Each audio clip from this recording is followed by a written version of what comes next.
ngi nanga def sawa Sénégal ngi maa ngi fii c'est ça Sénégal ngi rajo Sénégal indi ay coppite ngir li gën waaye ngir li leen di bégal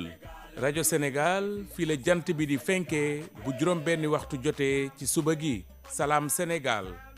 Sénégal ay xibaar yu wér te bees ay archive ay fàttaliku ak i chronique bu leen ko kenn nettali juróom-ñaari waxtu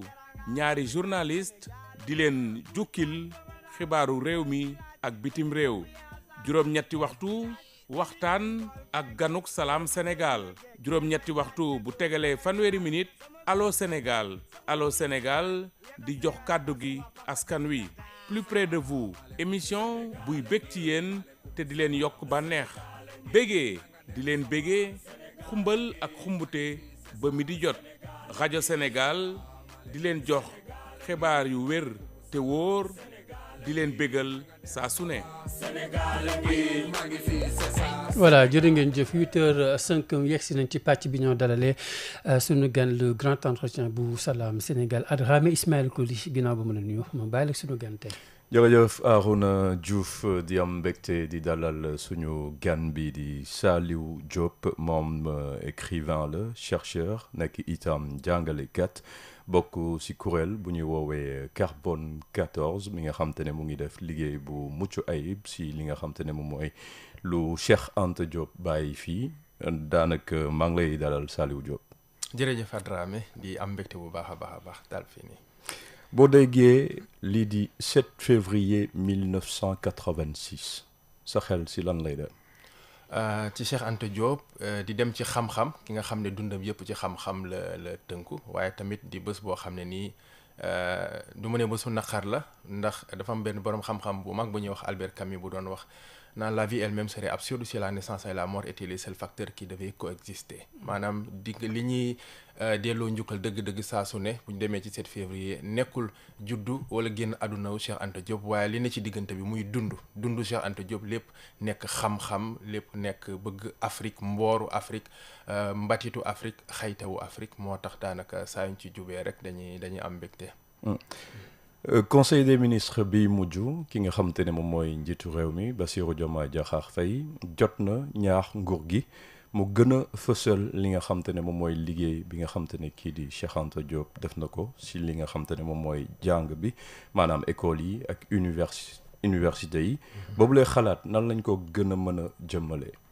waaw dañ koy rafetlu déjà lu ñu doon xaar la dëgg yàlla ñi nga xam ne ñu ngi ci terrain bi ci ay at di liggéey ci loolu noonu di sensibiliser bu baax di ci waxtaan dañ koy rafetlu benn ñaareel ba niñ ko gën a mën a yaatalee mooy yaakaar naa ba ci njëkk mooy ñu xam bu baax a baax Cheikh Anta lan la def lu ci ëpp bu ñuy wax ci Cheikh Anta dañ koy tënk ci ñaar wala ñetti téere rek nation nègre lañ lay wax civilisation ou barbarie alors que am na yeneen sur la pensée politique économique ak yeneen donc tey buñ ne dañoo bëgg a dem ci jukki jàngale Cheikh Anta Diop fexe ba ci daara yi ci suuf ba ci daara yi ci kaw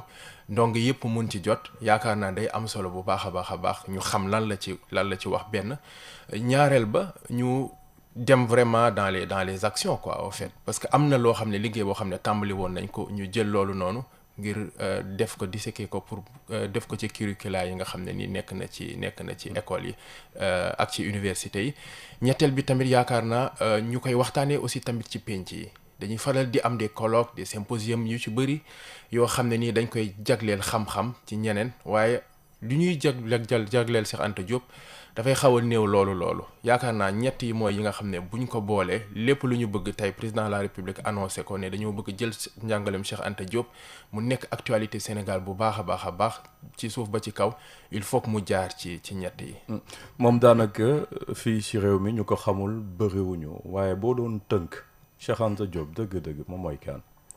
dana xaw a naqaree waxtaanee tuuti ndax dundam moom moo di mel waaye yaakaar naa bu ñu koy tënk dañ koy tënk ci ñett bi ci njëkk moom mooy daanaka juddoom ba 1945 mu ngi juddu 1923 donc ba 1945 46 muy daanaka li njëkk ci dundam ba mu ne ndaw fa mu jalee daanaka baa comme ni ñu koy waxee fa mu jàngee juddoo caytu nekk à environ 30 kilomètres de Bambey jàngee fa dem Njaareem laata loolu mu delluwaat après ñëw Ndakaaru diggante Ndakaaru ak Saint-Louis ba 45 46 mu am bagam ñaareelu pàcc bi di pàcc bu am solo tamit muy diggante 45-46 ba 1960 mu jóge fi dem France daal di jàng tàmbalee jàng def ñaari licence benn bi en philosophie beneen bi aussi en physique ngir daas boppam tàggat boppam bu baax a baax ci lépp luy xeetu xam-xam ba 1960 mu daal di dëgmal am possibilité soutenir thèse am le 9 janvier plus exactement 1960 lan moo tax ma ne pàcc bu am solo la ndax mooy bi nga xam ne ni ci la tàggatee boppam ci formation waaye ci la découvrir effectivement que ni lañ doon wax ci wàllu mboor ci jëmale ko ci Afrique lu ci bëri demewul noonu tubaab bi ko bind ci ay archives la basé woon et que moom dafa war a jéggi archives yooyu noonu à travers la tradition orale à travers archéologie loolu moo tax liggéeyam am solo trop plusieurs méthodologies la jël croisé ko ci loolu la boole loolu moo ko jox effectivement résultat yi am si boobu la liggéey sax justement bëbët bi moom moo nekkoon lan parce que moom dafa commencé xamal nit ñi ni lépp fii la Afrique le tàmbali en quelque sorte. waaw mbëbët bi mun naa ne peut-être ñett la bi ci njëkk mooy indiwaat dëgg gi ndax dañ nañu woon lu Afrique amul mboor amul histoire amul dara. réapproprier wu histoire bi en quelque sorte. effectivement mu wanewaat ne loolu daanaka amul te ni mu koy amee li mu koy wane à travers l'histoire la que li ñu doon wooyee la grande nuit noire effectivement c'était pas le cas mu wane ko bu baax a baax ci wàllu histoire retracé ko depuis Égypte ñëwaat depuis empire du Ghana ak les différents empires ba tey les royaumes et tout vraiment mu indi fil historique bi ba nit ñi xam ne effectivement mboor fii la tàmbale loolu créer benn conscience historique africains yi xam ne am nañ histoire loolu day am solo beneen bi tamit mooy bu am solo te yaakaar naa dañ koy fàtte lu ci bëri mooy dafa def lu ñuy tuddee une rupture épistémologique dafa wane ne am na yeneen xeetu xam-xam wala neneen nu ñu mën a accéder ci xam-xam nu ñu mën a tëggee xam-xam bu bokkul ak bi tubaab bi tracé moom kase cette rationalité excessive de Descartes là il y a la possibilité que ñu dem ci yeneen xeetu xam-xam wala ñu jaar ci yeneen méthodologie loolu tey li mu jur mooy lan moo jur ce qu'on appelle l'école historique de Dakar et école historique de Dakar moom moo jur tey HDS histoire générale projet d'écriture de l'histoire générale du Sénégal bi professeur Iba Der Thiam porté woon yàlla na ko yàlla xaare àjjana et tout loolu li ko indi dëgg mooy cette rupture épistémologique bi Cheikh Anta Diop introduire en 1960 beneen aspect bi tamit bi nga xam ne jàngal nañu ko mooy son projet d'état fédéral bi nga xam ne ñu bëri dañ doon wax ne non est-ce que c'est possible et tout il a montré que effectivement que c'était possible parce que c'est une étude boo xam ne daf ko def à travers téereem boobu ñuy wax les fondements économiques et culturels d'un état fédéral d'Afrique noire bi mu publié en 1974 nga xam ne daf ci dégager 8 pôles ne voici 8 pôles yi nga xam ne en Afrique suñ ci sukkandikoo ci bu ci nekk projet fédéral bi am na possibilité ñu def ko. boobu la liggéey bu Cheikh Anta Diop def fii ci Afrique est-ce que Sénégal si boppam wala Afrique pour généraliser def nañ ko seen moomeel. déedéet defuñu ko seen moomeel dëgg yàlla ndax soo demee ci daara ji ñu ko tuddee moom déjà à l'université nga jël ndongeey laaj leen kan mooy Cheikh Anta Diop liñ la ci mën a wax bëriwul ñaar wala ñetti mbir lañ lay wax. carbone 14 lañ lay wax te ci carbone 14 dafa mat a leeral Cheikh Anta Diop nekkul moom moo inventé carbone 14 moom moo découvrir sax lañ mënuñu ko inventé moo découvrir carbone 14 et d'ailleurs il ne l'a jamais réclamé c'est extrêmement important de ñu bàyyi loolu xel en fait Franklin bi Willard Franklin bi d'ailleurs prix Nobel moom moo découvrir carbone 14 li boole carbone 14 ak Cheikh Anta Diop mooy jumtukaay la bu mu jël moom c'est un moyen bu mu jël pour pouvoir prouver li nga xam ne nii daf ko doon def donc pour ñëwaat ci laaj bi xamuñu ko à l'université xamuñu ko tamit au Sénégal ñi ko gën a xam sax ci Afrique daanaka nekkul Sénégal ñun ci liggéey bi ñuy def daanaka xaw nañu sillonné ay dëkk yu bëri ci continent bi waaye dëkk yu mel ni Cameroun wala Tanzanie par exemple fa lañ gënee yëg que ni ñii xam nañ Cheikh Anta Diop pas ci tur bi kase waaye jàngale bi ba pare xool nuñ koy appliquer bu baax a baax. ndax ñàkk xam boobu Saliou Diop. ndax mën nañ jàpp ne conséquence wu ay tiraillement peut-être yu mu amoon nag kilifa yi woon rawatina ak Léopold Sédar Senghor am na épisode yu bari sax ñoom ñaar jot nañ jàppante. waaw loolu dëgg la c'est une réalité ndax bu ñu fàtte ne Cheikh Anta Diop 1960 bi muy wax bi mu defee thèse am daf ne semaine bii di ñëw damay ñibbi si Sénégal pour jàngale waaye ba mu ñibbisee mënul jàngale 1960 ba 1981 day am solo ñu taxaw seetlu def lan moo tax mënul woon jàngale mënuñu ne amul woon diplôme yi parce que doctorat la ñëwee alors que ci période boobu noonu ak ci système boobu noonu même ñoo xam ne ñu amoon niveau actuellement de licence amoon nañ possibilité ñu recruter leen comme assistant amul possibilité bi moom pendant 21 ans benn bi mu gisee ne lii du dem mu dem possibilité daane di engagé wu ci politique créé ñaari parti politique yi bu njëkk a créé BMS ak FNS yëpp entre 60 ak 63 dañ ko dissoudre donc bi ñu jàppee Mamadou Dia et tout ci la ne man dootuma créer parti politique tant que libéré wuñu Dia pour solidariser wu donc par la suite la créé dernier parti politique muy RND en 76 pour wane ne effectivement dafa amoon une adversité boo xam ne ni c'est une adversité politique man bu tegu woon ci xam-xam sax dinaa ko mën a nangu waaw waaye tegul woon sax ci xam-xam te loolu dafa gàllankoor lu bëree bëri Cheikh Anta Diop te tax na pour dëggal li ngay wax que ni lu ci bëri ñu raté ko pendant 20 ans borom xam-xam bu mel noonu nekk ci réew mi mënuñu jëriñu ci moom mënuñoo jot ci moom ndax ay adversité politique lor na Sénégal bu baax a baax. lor na Sénégal waaye itam seetlu bi moom mooy am na ay kàngaam yu bëri yi nga xam te ne ay Sénégalais lañ bu ñu demee si li nga xam te ne moom mooy culture bi cinéma bi ku mel ni Ousmane Sembène ñu ci bëri bitim réew lañ ko gën a xam que fii Sénégal mën nañ wax ni c'est pratiquement la même chose pour Cheikh Anta Diop lan moo koy justifier réellement. waaw ku ci mel ni comme ni nga koy waxee Sembène moom c'est la réalité bu ci njëkk mooy joxuñu ko dayo bi ñu ko war a jox fii nii. ay œuvre am bitim réew lañ koy gën a étudier boo demee ay Burkina ak même boo demee aux États-Unis c'est la réalité ku ci mel ni Cheikh Anta Diop man mënoon naa comprendre ci dans le passé ak adversité bi ñu doon wax sànq mais bu loolu weesoo mënatuñoo wax ne œuvre yi disponible parce que dans le passé loolu lañ doon wax waaye mbind mi est-ce que nit ñi mën nañ cee jot loolu lañ doon wax fi ñu toll nii tey mënatuñoo wax loolu ndax mbind mi mu ngi fi téere yëpp nga xam ne bind na ko mu ngi fi laboratoire bi mu doon liggéeyee mu ngi fi am nañ possibilité visiter ko et tout mais ba léegi gars yi daanaka approprié wuñ ko man dama jàpp ne dafa am une tentative carrément d'invisibilisation de la pensée de Cheikh Anta Diop lan moo tax moo wax loolu mooy Cheikh Anta Diop ba léegi pensée am dafay déranger en fait parce que il est anticapitaliste carrément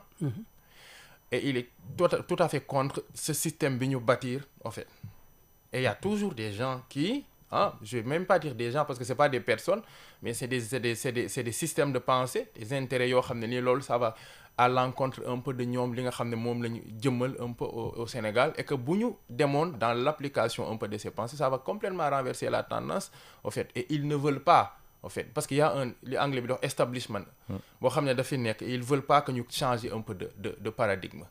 c'est la réalité malheureusement. bu ñëwee fii Sénégal pratiquement tey climat bi entre guillemets favorable na ngir ngi gën a fësal li nga xam te ne moom mooy xalaatu Cheikh Anta Diop parce que gis nañ ni ngóor gi loolu lay gën a promouvoir pour mu toll nii li nga xam te ne moom mooy panafricanisme am na solo loolu si lii di nga xam te ne mooy politique am tey buñ koy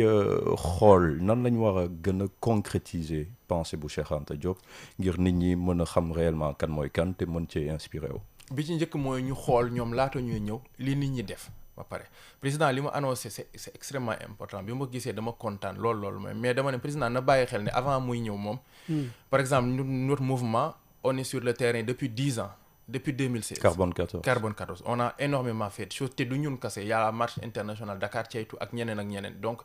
y a ça pour confirmer loolu rek déjà vers 2017-2018 à Ceytu on avait rencontré l'ancien ministre je pense que c'était Serigne Mbaye Thiam sama jumul ministre de l'éducation pour amoon ay discussions allant dans ce sens-là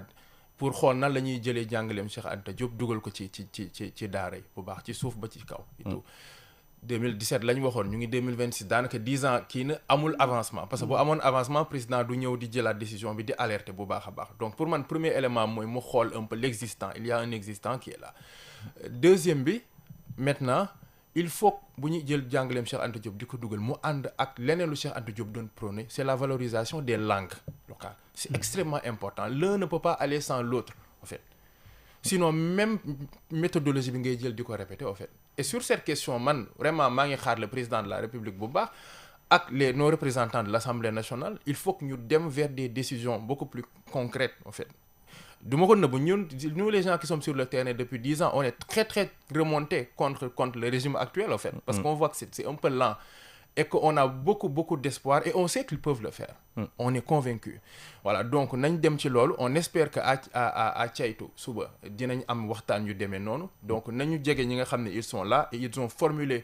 plusieurs fois à chaque fois qu'on ñu defee activité dañuy bind ay mémorandum parce que day am solo mu am des traçabilités dañuy bind ay mémorandum dañuy bind des articles j'ai produit plusieurs articles sur Cheikh Anta Diop pour distiller parce que ñenn ñi dañ naan téere yi dafa xaw a naqaree lire ak yu demee noonu et c'est normal Nation et Culture c'était une thèse à la base une thèse de doctorat donc du yomb lire et tout donc nañ xool l'existant ñu basé wu ci par la suite je pense qu'il y a la possibilité que ñu concrétiser. il est important ngi mën a associer ñëpp si boobu la liggéey ñi nga xam te ne jot nañu xóotal si li jëm si pensée wu Cheikh Anta Diop sànq yaa ngi ko doon wax souligné nga ko fële di ceytu tey ceytu ban importance dañ ko war a mën a jox si li nga xam te ne moom mooy liggéey bu Cheikh Anta Diop def te ceytu dafa war a nekk benn centre j'ai envie de dire en fait benn hub culturel bu ak intellectuel bu ama am solo boo xam ne nii tey ñëpp dañoo war a jóge fu ci nekk ci àdduna bi di fa ñëw di ressourcé wu képp koo xam ne day liggéey ci xalaatu Cheikh Anta Diop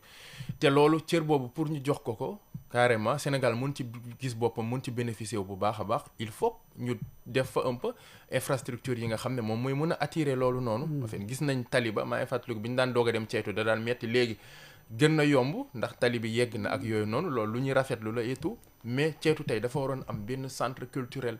bu mag a mag boo xam ne nii dafay am des bibliothèques des centres de recherche en wolof surtout wala ci yeneen làkk yi moo xam séeréer moo xam pël pas en France il faut pas reproduire un peu les mêmes schémas Cheikh Anta Diop il était tout à fait contre ça en fait avant sax waxuma ñeneen ñi les autres africains mais sénégalais yi ba pare dañoo war a créer def de telle sorte que ceytu nit ñi di jóge fu ci nekk ci Sénégal di fa dem ndax kan pas jëmi Cheikh Anta Diop waaye xam-xam bi nga xam ne moom doon na ko véhiculer en fait su loolu amee rek yeneen dëkk yi dina ñëw parce que suba fi ñu jëm am na yeneen nationalité yoo xam ne nit ñi dañuy jóge fu ne di ñëw donc bu ñu ko valoriser noonu déjà au Sénégal dina attirer un peu ñeneen ñi bu attirer ñeneen ñi en Afrique aussi dina attirer les chercheurs gars yi di def des colloques des symposiums pas à Dakar mais à Ceytu comme les gens ils le font en fait c'est extrêmement important bu ñu loolu dina am solo yaakaar na au-delà li ngeen xam te ne loolu ngeen bëgg fi ngeen teg seen bët maanaam nguur gi di leen di gën a gestu yan tey concrètement ban liggéey ngeen di def jëm si li nga xam te ne moom mooy sensibiliser ndaw ñi si liggéey bu Cheikh Anta def laaj bu am solo la bu ci njëkk mooy mbind bi waaw dañ doon tàmbali di bind ay articles bu baax pour ñu gën a mën a comprendre Cheikh Anta Diop ndax loolu dafay am solo beneen bi tamit surtout def beaucoup d'activités des conférences université lañ ko doon tàmbalee ndax suñu mouvement université la juddu waaye ba ñu demee ba ci biir dañoo gis ne ñun ce qu'on appelle on s'est dit qu'il faut désinstitutionnaliser Cheikh Anta Diop il faut que ñu génnee ko ci université en fait ndax maas yi mun ko approprier wu bu baax parce que moom loolu comprendre woon moo tax mu doon def un peu politique et tout looloo taxoon ñu organiser woon lu ñuy wax carbone 14 tours moo doon lan mooy dañuy wër Sénégal ji ci dem ci lycée yi ci collège yi waaye ci communauté yi aussi di wax ak ñi ci bëri ñi nga xam ne ni dans des communautés yoo xam ne peut-être dégguñu nasaraan sax waaye man surprise bi ma doon gën a am mooy des fois ñooñu booy jonjante ak ñoom ci xam-xam expliquer leen un peu li Cheikh Anta Diop def ak yu demee noonu booy déglu seen i xalaat dañ lay jox des fois da ngay tiit sax quoi pour wax ne encore une fois ñun liggéey bi ñu war a def comment est-ce que c'est essentiel loolu beneen bi aussi ñu gën a fësal loolu noonu génnee ko Sénégal xam ne Cheikh Anta Diop yamul Sénégal aussi def ko un peu en Afrique moo taxit loolu noonu def nañ ko un peu partout moo xam Cameroun moo xam fu ne ba jusqu'à l'Union africaine pour parler un peu de Cheikh Anta Diop donc travail de vulgarisation boobu noonu lañ nekk aujourd'hui di def te beneen projet bi ñu bëgg a teg mooy centre culturel bi ma doon wax centre culturel boo xam ne di Cheikh Anta Diop lañ ko dédié moom lañ fas yéenee teg fa leen. alors liggéeyu ko wasaare njàngaleeb Cheikh Anta Diop boobu tey ñu ngi Saliou Diop ci jamono yi technologie yaa ngi koy wax ndaw yi bokk nañ ni ko at xame laaje bokk nañ seen cible alors ndax yéen a ngi xalaat médias réseaux sociaux yi ngeen jaar ci également pour vraiment gën a lawal pensée Cheikh bi. waaw laaj bu am solo la tamit dafa am sam benn xarit Lamine Alamine maa ngi koy nuyu bu ma doon wax loolu. Saliou il faut que ñuy dem ci réseau yi yu ci mel ni TikTok. il faut waxtaanee Cheikh Anta ma naan ko man daal xam nga waaye après mu expliqué ma ne ma waaw déedéet Saliou il faut que ñu dem ci parce que yooyu c'est comme kaasu ndox la en fait comme kaas la mënu la vide comme ni ñu koy waxee soit il y a de l'eau soit il y a de l'air en fait notion de vide bi mënu ci am et tout suñ ko remplirul ñun buñ ko occupé wul ñeneen ñoo koy occupé ci yeneen sujet peut-être looloo taxoon ñun ñu xippi woon ci suñu bët nag tàmbali di ko def moo xam ci réseau yëpp di def ay webinaire yoo xam ne ni tuddee ko Kër Cheikh Anta daanaka ñaari yoon lañ koy def ci weer bi wala des fois benn yoon ci weer bi boo xam ne ni dañuy dem ci réseau yëpp ubbi ay waxtaan wax nit ñi ñoom lan lañ bëgg a waxtaanee démarche boobu la ñuy demee du ñu ñëw ne lii la ñu bëgg a waxtaanee mais dañ naan lan ngeen bëgg a waxtaanee tey ci Cheikh Anta Diop ñu ne ñun mbir mii kat leerul suñu bopp est-ce que mun nañ ci waxtaan bu ko defee ñu ubbi réseau yi waxtaan ci. ñu ngi ciy jéem a góorgóorlu. sànq yaa ngi ko doon wax da ngeen di def ay sensibilisation ngeen dem si gox-goxaan yi ngir waxtaan ak askan wi si jëm si liggéey bu Cheikh Anta def. tey ñoom nan lañ koy accueillir de manière générale junjoon nga ko tuuti sànq. mais concrètement nan la ñuy approprier boobu liggéey bu Cheikh Anta. waaw ci ñaari wet yëpp des fois ñu accueillir ko de manière positive des fois tamit de manière négative lu tax mooy des fois dafa am ñu ci bëri ñoo xam ne boo ñëwee dañ naan la kon ku mel nii am na ku liggéey ci xalaat bu yu mel nii nekk suñu réew te ñun xamuñu ko dinañ ne la nag déggoon nañ tur bi Cheikh Anta Diop waaw xam nañ ko déggoon nañ tur bi waaye boo leen waxee dëgg-dëgg li mu def naan kon lii moo doon liggéeyam lan moo tax xamuñu ko kii moom war nañ koo xam taxaw tout de suite se solidariser pour voir nan la ñuy nekkee ñoom de ay vecteurs yoo xam ne nii daanaka dinañ dem moo tax fu ñu jaar dañuy fexe ba teg fa benn cellule boo xam ne nii sur place dinañ mën a continuer un peu travail de sensibilisation waaye ci geneen wet gi tamit am na ñoo xam ne dañuy dégg Cheikh Anta Diop am leneen luñ ci dégg ba boo ñëwee sax dañuy laaj par exemple ñu si bëri damay ñëw ñu ne ma waaw man Cheikh Anta Diop damay dégg ñu ne moom li mu développé ci wàllu religion wala ci wàllu lii dafa contre lii wala dafa contre lële loolu moo tax liggéey bi am solo parce que am na benn waaye bu ko doon wax naan boo waxul lan ngay def les gens ils vont se charger d'expliquer yow lan ngay def. am ngeen liggéeyu déconstruction comme on dit effectivement foofu la déconstruction bi di ñëwee da ngay ñëw ñu ne la déedéet man Cheikh Anta Diop lii ak lii ma ne sëñ bi yow loolu foo ko déggee ak ku la ko wax ak kan moo ko bind. boo expliquer ba pare ñu ne man de xameewu ma ko woon nii nag. xam nga loolu moo tax. nit ñi dalalee mun na nekk ci ñaari wet googu noonu yëpp moo tax quel que soit alpha waxtaan bi il faut que mu am dem ci nit ñi il faut que mu am comme moom ni mu ko doon defee. comme ni ko Arona waxee pour faire ce travail de déconstruction là. sànq yaa ngi doon wax ni am na ay cellules yi nga xam te ne jot ngeen ko taxawal te yooyu la cellule boo koy xayma ñaata lañu te itam seen liggéey bi comme ni nga ko waxee sànq forcément dina am ay contraintes ci liggéey bi yan genre astuce wala nan la ñuy def ngir convaincre nit ñi ngi ñëw fekk ci la. waaw liñ ci cellules yi buñ ko doon xayma une quinzaine la un peu partout. ni ñuy def ba méthodologie bi ñuy utiliser avant tout lépp déjà ci kii bi sax loo xam ne ni ñun daanaka duñ ci on est très exigeant mooy lan mooy il faut que ñu lire Cheikh Anta avant tout parce que dafa am ñu bëri ñuy wax ci Cheikh Anta Diop dafa nekk tendance dernièrement Arona mu ngi wax sànq panafricanisme dafa nekk tendance aujourd'hui tout le monde veut parler du panafricanisme voilà parce que that's fashionable comme on dit mais dañuy bëgg bu baax a baax avant tout ñu xam lan la Cheikh Anta Diop wax am na man damay dégg des fois ay kàddu yu ñu ne Cheikh Anta Diop moo ko wax dama naan fan la ko waxee damay bëgg naa ñu indil ma leeral quoi ndax leer naa téere yëpp mais lii waxu ko donc suñu méthodologie bu ci njëkk mooy dem ci téere yi bu baax ñu dellu ci téere yi xam li mu wax bu baax a baax ñaareel bi mooy l'actualisation de sa pensée ñu xam ne Cheikh Anta Diop il est actuel lépp lu mu doon wax tey la gën a nekk fii au fait tey la wàllu gën a ay comme ni ñu koy waxee def corrélation bi par rapport ak moom laata moom après moom ñeneen ñi nga xam ne dañoo dem ci école de son école de pensée comme ni ñu koy waxee bind ñeneen ku ci mel ni Obenga par exemple bërki démb génnee na benn téere doon ko présenté fële ñooñu aussi ñu dem li leen su boobaa képp koy waxal di nga mën a wax ak moom ci xam-xam ci Cheikh Anta Diop waaye ci actuellement ci question yi nga xam ne nii moom moo leen concerné sur le plan politique économique social culturel spirituel ak bu mu ci munti doon loolu mooy sunu méthodologie loolu moo tax bu ñu demee ci nit ñi ne leen Cheikh Anta Diop lii ak lii mun nañ leen loolu kat am na solo mais man actuellement à l'heure actuelle question yi ñoo ma intéressé ma ne waaw loolu am na solo sax ci question yi lii la ci Cheikh Anta Diop wax lii la ci joxe comme solution yu nga xam ne bu ñu ko toppoon dina am solo donc ñun loolu mooy suñu méthodologie de travail moo tax fu ñu dem ba am fa cellule dañuy fexe aussi ba ñooñu tamit ñu former leen ci loolu transmettre leen loolu noonu en wolof wala en séeréer wala en pulaar dañu nekk ci xool nu ñuy traduire un peu les textes ku ci nekk je pense Boubacar Boris Diop mu ngi nekk di liggéey ci projet yu mel noonu xool nu ñuy tekkee téere wu Cheikh Anta Diop yi ci suñuy làkk ngir ku ci ne mun ci jot. ci boobu la tàggat sax laa bëgg ngi taxaw noonu la fa mbir yi di tëddee en fait ñaata ngeen ak tamit ndax am ngeen benn structure bi nga xam te ne boo fa demee da ngay xam ne fii waa Carbone 14 fii lañ nekk. waaw ci am nañ suñu comme ñëpp mouvement yëpp école de pensée pas école de parti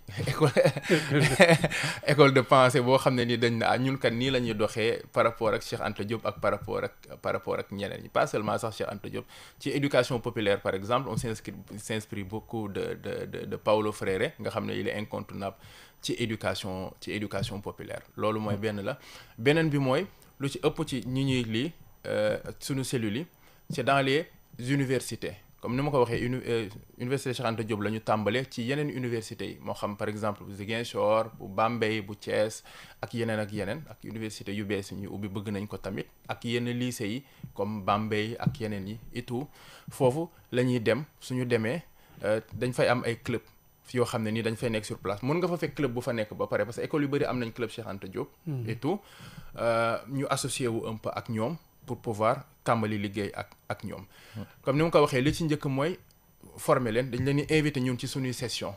ñu ñëw ci suñuy ateliers yi ñuy def ñun à Carbone 14 bu ko defee ñu xool ñoom lan lañ xam ci Cheikh Anta Diop pour ne pas être dans une démarche de ñun ñoo xam lépp ñoo leen ñu wax leen ce qui est aussi très dangereux Cheikh Anta Diop doon ko xeex waaye lan ngeen xam ci Cheikh Anta Diop gannaaw ba ngeen jàngee ay téereem ba pare ñu sukkandiku ci loolu daane nag lii ak lii mun nañ ko ci yokk lii mun nañ ko ci wàññi par rapport ak audience bi ngay waxal par rapport ak xale yi yaa ngi koy wax sànq ni ngay waxee mag bi ak ni ngay waxee xale bi mënu la bokk nga xam ne ñoom bu ñu demee dinañ mun a modeler un peu message bi modifier ko pour pouvoir buñ ko yóbboo mun ko tasaare mu gën a yomb. Saliou Diop defe naa di la jaajëfal rek. fu mu toll nii daanaka suñu waxtu bi jeex na léegi dañuy enchaîner ak version française bi Saliou Diop vous êtes écrivain chercheur et enseignant. Également membre fondateur et porte-parole de Carbone 14, un mouvement engagé dans la valorisation de la pensée de Cheikh Anta Diop. Donc, ma question est la suivante, ou bien tout simplement, le gouvernement du Sénégal est en train d'élaborer des stratégies pour davantage vulgariser dans les programmes scolaires, universitaires et même à travers les arts, l'œuvre monumentale de Cheikh Anta Diop. La question, c'est comment cela peut-il concrètement contribuer à la transmission de sa pensée. Merci beaucoup Adra, mais je pense que c'est une question qui vient à son heure, vraiment, on se réjouit de cela. Je pense que pour procéder et vraiment aller dans cette logique-là et avoir des résultats, il faudra voir déjà les acquis. On a des acquis qui sont là, je pense qu'il y a un certain nombre de mouvements, d'associations, d'acteurs, de professeurs qui sont là depuis un certain nombre de temps, qui travaillent dans la vulgarisation de la promotion de la pensée de Cheikh Anta Diop, qui ont déjà produit un certain nombre de choses. Par exemple, nous-mêmes, le mouvement Carbone 14, étant présent sur le terrain depuis une dizaine d'années, à chaque fois qu'il y a des activités qui sont faites, on fait tout pour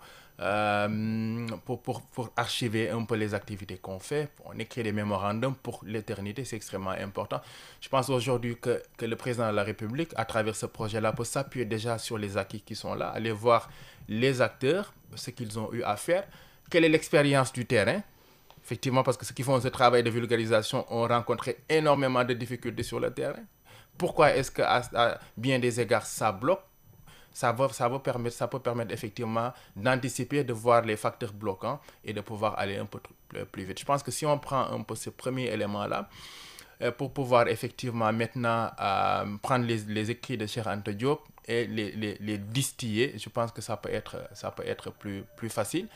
S'appuyer aussi sur ce que le département d'histoire fait et ne pas reproduire surtout la même chose. Parce que Cheikh Anta Diop, au niveau universitaire, est enseigné dans une spécialité. Au département d'histoire, dans la spécialité qu'on appelle l'égyptologie. Cela veut dire qu'on peut être même au département d'histoire, de la première année jusqu'en thèse de doctorat et ne pas entendre parler de Cheikh Anta Diop. Donc il faut ouvrir les clos, pour parler comme Bergson, et enseigner Cheikh Anta Diop, mais pas l'enseigner seulement en tant qu'historien ou sa biographie, mais ce qu'il a eu à faire dans la physique. Il a écrit un ouvrage qui s'appelle Physique nucléaire et chronologie absolue. On ne parle pas de cette partie la plupart du temps, de la sociologie en tant que telle, de la philosophie. N'oublions pas que dans sa formation, il a suivi les enseignements de Gaston Bachelard, en philosophie et tout. Et ces différents éléments-là, en fait, qu'on pourra maintenant distiller et facilement, ça pourra être enseigné par la Et Keïtou, sa localité à lui, fondamentalement, a un rôle à jouer dans la vulgarisation de sa pensée.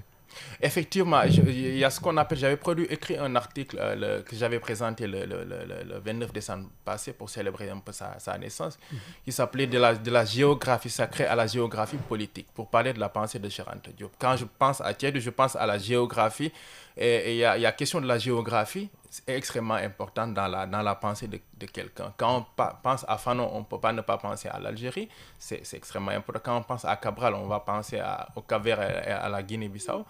Quand on pense à Cheikh Anta Diop, on pense au Sénégal, mais avant tout à Keïtou. Je pense que Keïtou doit jouer ce rôle-là, en fait. On doit faire de telle sorte